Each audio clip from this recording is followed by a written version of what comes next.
Hello and welcome to the first episode of Debrief. My name is Kai. And I'm Sunny. So, Android. Google has recently announced their new version of their Android operating system, and they're calling it Android Nougat. Nougat. What do you think? It's not very catchy. I agree. It sounds a bit ugly, Nougat. It's a bit, Nutella, Android Nutella. Yeah, they did a poll, and Nutella it scored very highly on the poll, but they didn't go for it. I'm sure because for the same reason that they had problems, obviously, going for KitKat, because they had to get licensing agreements with KitKat, and they had to go through a whole process. But obviously, Nougat, no one owns Nougat. They can call it that. Yeah. I mean, I think it's not very catchy because it's quite long-winded. I don't know. It's like we've had Jelly Bean, KitKat, Lollipop. I like Lollipop. Marshmallows, slightly softer than the sound, quite literally Yeah, as literally. well. But Nougat, it doesn't really follow the line. It doesn't ring really well. Bit of an odd duck, you could say. But it's not the name that we're worried about. Yeah. Also, there are nuts in it, so I mean, if you're allergic to nuts, tough. Almonds in Nougat, Almonds, yeah. But if you're a fan.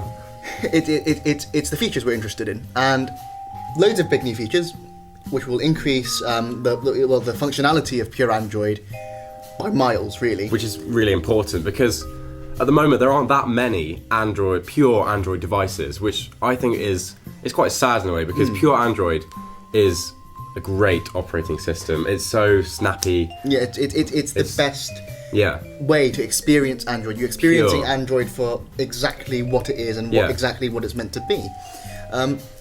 And, well, really, if you actually look at the market, what pure Android devices are there? There's the Nexus. The Huawei. Well, loads of P6. all the Nexuses. So you have the LG 5X. You've had loads of previous ones with HTC. Yeah. But there are only so many. I mean, you've got the Nexus tablets, and that's it. I mean, there's nothing out there really. Everything else is basically modded. And, I think that's not a bad thing, but I think pure Android is something that we're missing in the market a lot. I think more people need to get on board. And I think this update may be room for that to happen. It may be leaving room for that. So should we talk about some of the features that are implemented in this new system? One of the big features is split screen functionality, and that really kind of gets with you have Samsung with their TouchWiz overlay of Android. That's had this feature for ages.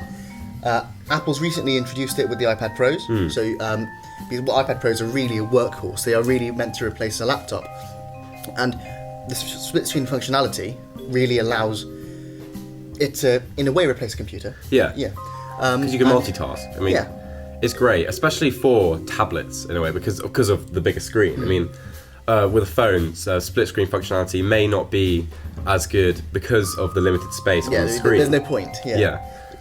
One of the things I find very useful with split screen, I have a Samsung Galaxy Tab S2, and I used to have a Galaxy S6, and with the tablet it's great because I can watch a YouTube video and message someone at the same time. I can have that up there, and then I can have the message down here.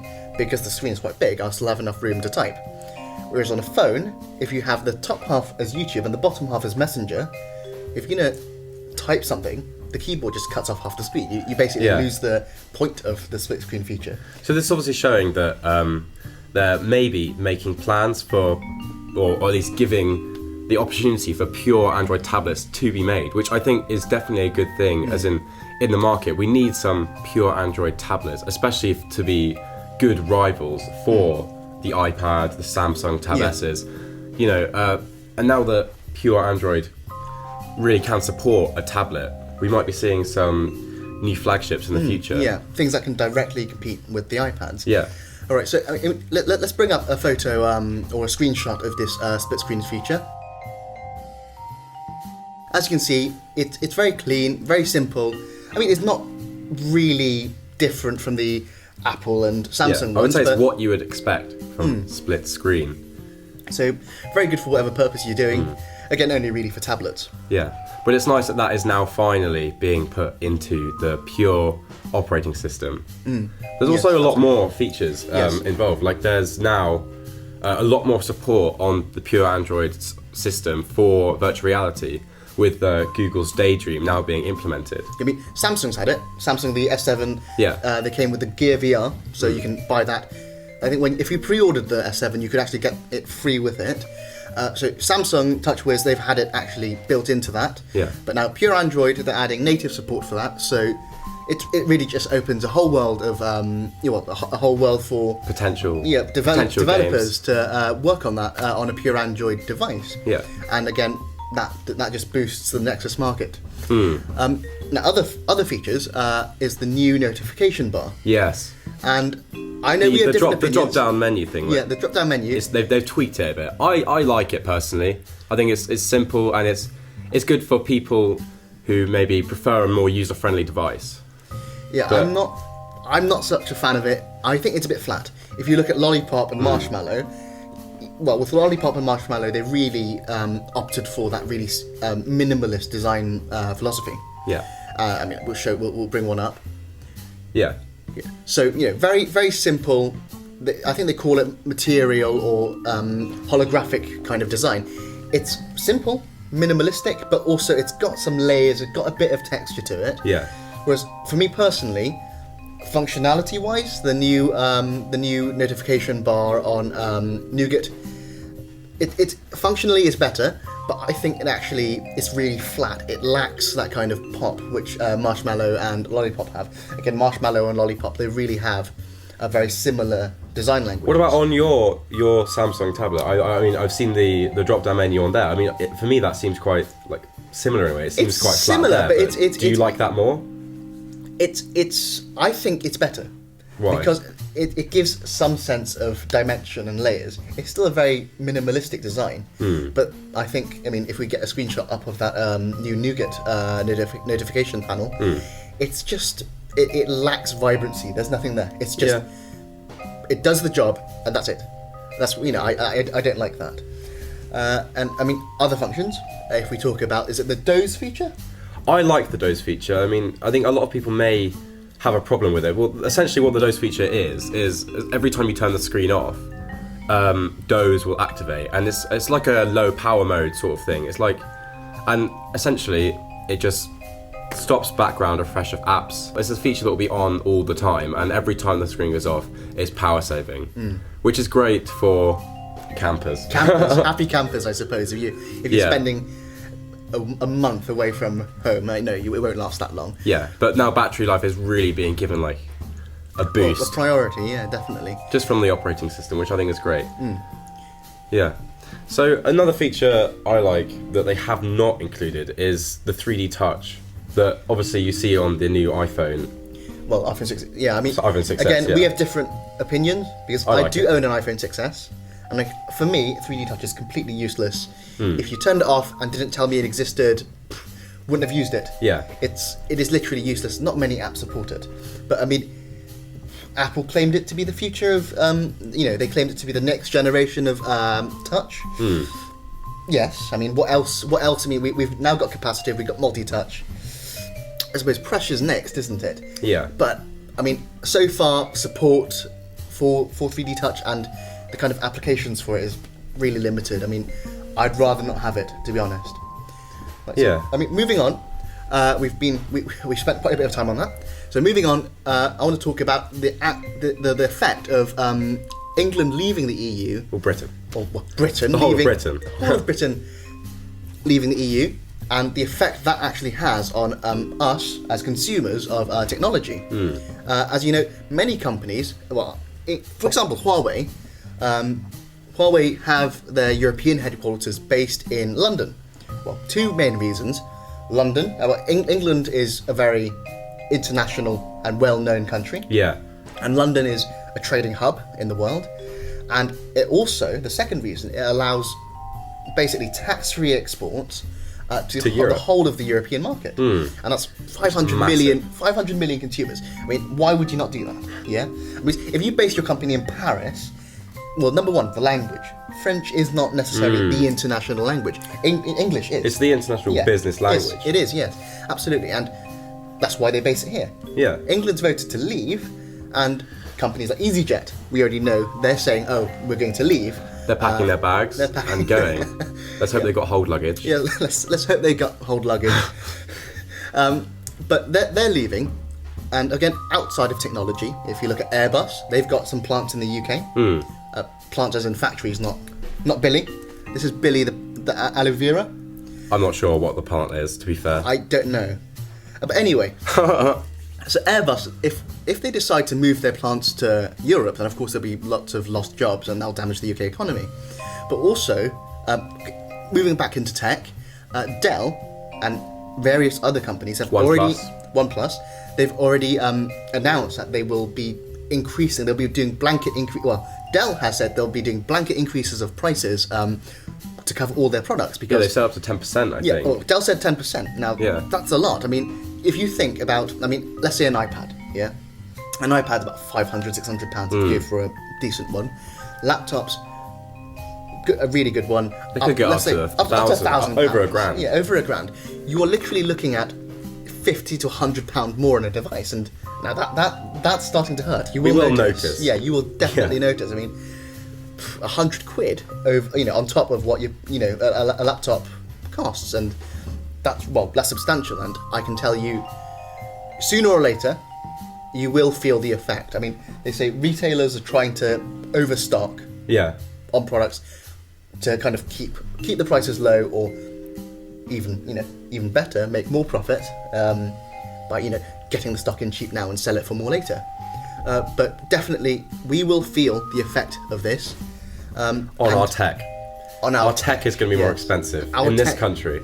Yeah. Everywhere else will, I'm sure, be almost unaffected. But for you Brits watching, sorry, if you're buying a Dell laptop in the near future, tough. Yep. You're going to be suffering.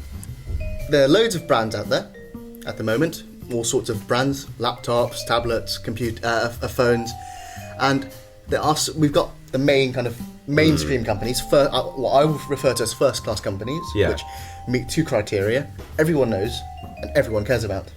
I say Apple, obvious, Samsung, LG, kind of, These big companies, everyone knows, everyone cares about, making vast amounts of money.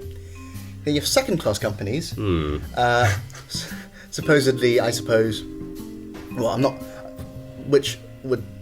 you'd say, not everyone knows, but they do care. Or maybe everyone does know, but they just don't care. But I think maybe Nokia would fit into that category. Well, like Xiaomi, not everyone knows, but people do care. But then I say the third class of companies, which is like Nokia, Blackberry.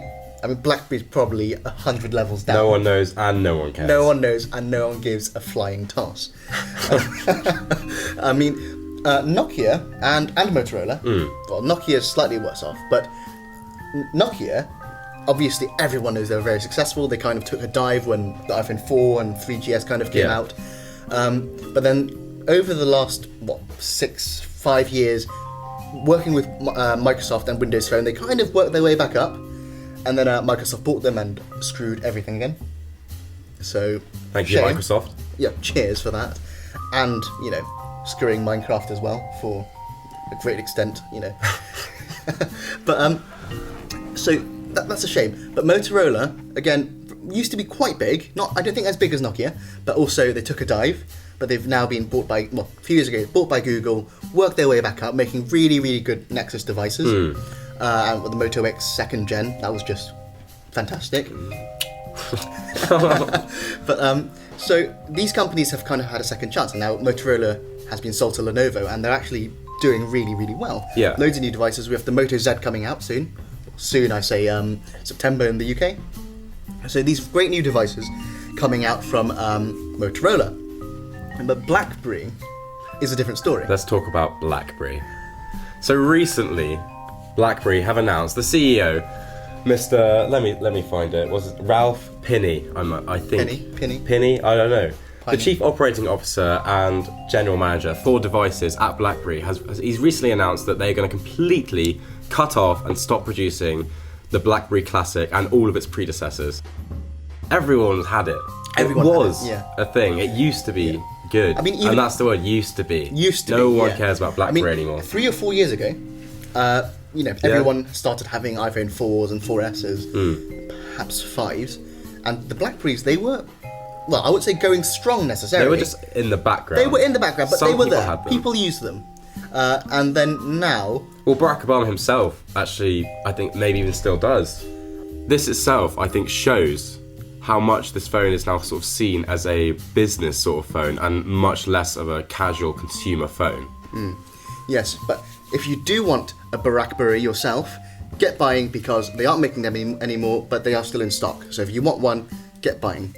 Yeah. And I guess if you have one, keep it. In mint condition, if you can. If it's in the box, in years it might be worth millions. That's exaggerated. It'll be worth a bit. Well, yeah, I guess that kind of happens normally Yeah. when something is used to be very popular, and then you wait a long time, then it will be. Well, tell you what, the original iPhones, they went through a phase of being worth tens of thousands of pounds. Really? A few years ago, but now they've really dropped. Now no one really cares about them. Peter Piper picked a peck of pickled peppers. Pop. So in the last couple of years, there's been more and more development in the world of autonomous vehicles.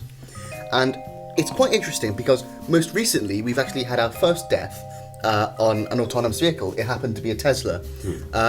Well, the autopilot feature on the Tesla is, well, it's meant to be very, very good, and it has worked very well ever since it was launched.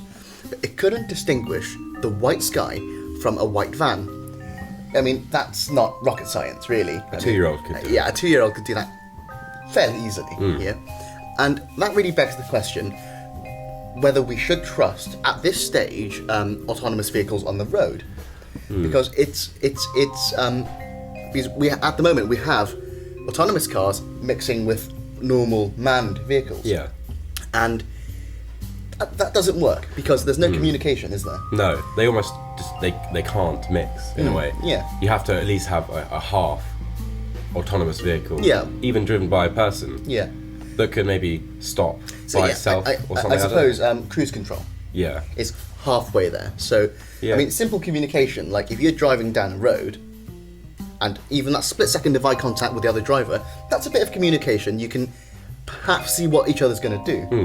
Whereas when you have a person driving a car and there's just someone basically sitting back, letting the computer do the work, Yeah. there's absolutely no communication Yeah. and no control. Like an old car that just doesn't even have a computer in it. Like there's no way that car can tell the autonomous vehicle what it's doing, what the driver is doing. So, well, really, Yeah. I mean, I'm sure we'd agree that for AI, well, not AI, but for autonomous vehicles to take over the roads, Yeah. there must be full integration in all aspects of, well, the road system. Yeah. The vast majority of cars must be autonomous. For that to be really a viable and safe option of transport. Well, it is definitely safe at the moment. I mean, there's been Google have been developing their autonomous vehicles, and they've been driving on the roads, and they've been traveling millions of miles already on the roads. And what's great about autonomous vehicles is once a car does a journey, all the other cars then know how to do it. They can communicate worldwide, and the more they do it, the better they get. And they are overall they are safer than driving. They're they've better already drivers. shown. They're better drivers than us. Yeah. I mean, they don't tire. Yeah. I mean, in the case of an accident, humans react through instinct. So, a threat comes about, you immediately make a split-second decision. Yeah.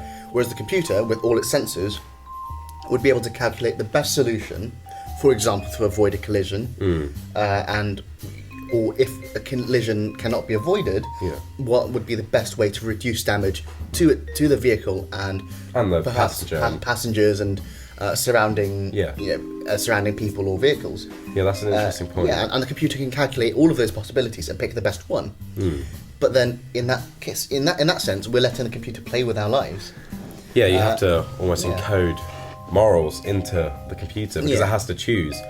Say, for example, you've got the car in front of you stopped, and you've got a family on the pavement walking, or you've got a brick wall to the side. Which way does the car take you? Does it just straight into the car in front, into the wall, or kill the people on the pavement?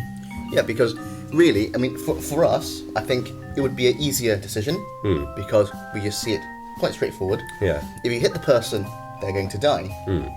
However, the driver, all the passengers, they've at least got a vehicle to protect them. I guess it's not even a decision that a person would make in that situation. It would literally just be... You do not have enough time to make that. Whatever happens, happens. Yeah, whatever happens, no one's just holding go on it instinct. against you. But you can hold it against an automated car, an autonomous car. Yeah. Because they have to process that. They have to look at everything, and they can. Yeah, and they can. So if it does go onto the pavement and kill the family, then it is their fault, and you can hold it responsible. Well, not it, but the software engineers the company, anyway. yeah. Which is, I don't know. Do we trust them? Yeah, let us know in the comments. Let us know what you think. Would you trust you and your family in an autonomous vehicle in 2016? So, BlackBerry's on their way out, and autonomous vehicles are on their way in. Tell us what you think in the comments below. Would you trust an autonomous vehicle? And would you buy one of BlackBerry's current smartphones? Thanks for watching, and we hope to see you next time on Debrief.